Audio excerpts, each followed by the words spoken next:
Working from home is got some mixed benefits, but one of them is it's a chance for you to understand more about your own work styles, what you like to do, and whether that kind of environment is going to work well.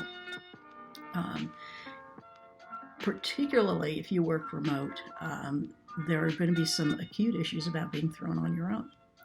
Um, that means that you have to, I think, do a little more work as your own manager, taking care of yourself, paying attention to what you do, and generally doing some of the tasks that your regular manager might do, like, take care of yourself, promise you will leave at a reasonable time, etc.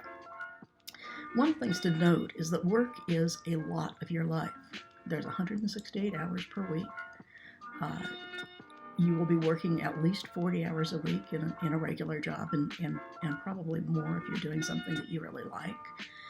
Um, there's about 50, 60 hours that you're going to spend sleeping, and then you're going to have some waking time. And it's very easy when you're working from home to have your work time end up taking away from your personal time.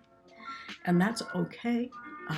Working a lot of hours is a very good thing when you're starting out. You pick up a lot of experience really fast. And if you're doing something that's fun, it's really great. But the downside is you can end up getting really tired really fast. And I think that one of the things that is useful to do, or at least that I have found useful to do, is to do very good time recording. Start with maybe something as simple as an Excel spreadsheet, but note what you're doing about every 15 minutes. Okay, are you working? What are you working on? Are you dealing with issues like your family?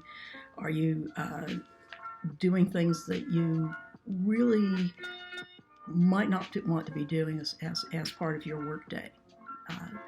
And the only way you're going to know that is if you do actually record it. I've also found that in addition to keeping just a plain spreadsheet, it's useful to keep a work journal. A work journal is a notebook. You start it at the beginning of the day. You write down what you think you're going to be doing during the day. It's not a timesheet. You might write down a thought or two if you want about what you're going to be doing.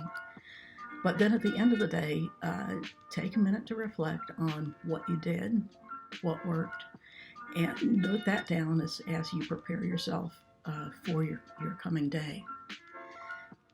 Doing that is going to give you a little more perspective on where did all that time go, which is something that happens at the end of the week, where you go, wow, what happened?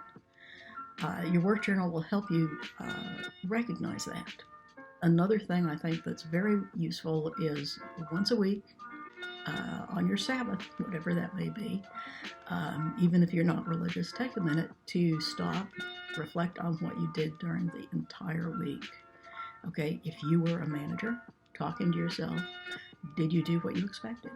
What did you learn? What do you want to do a little differently?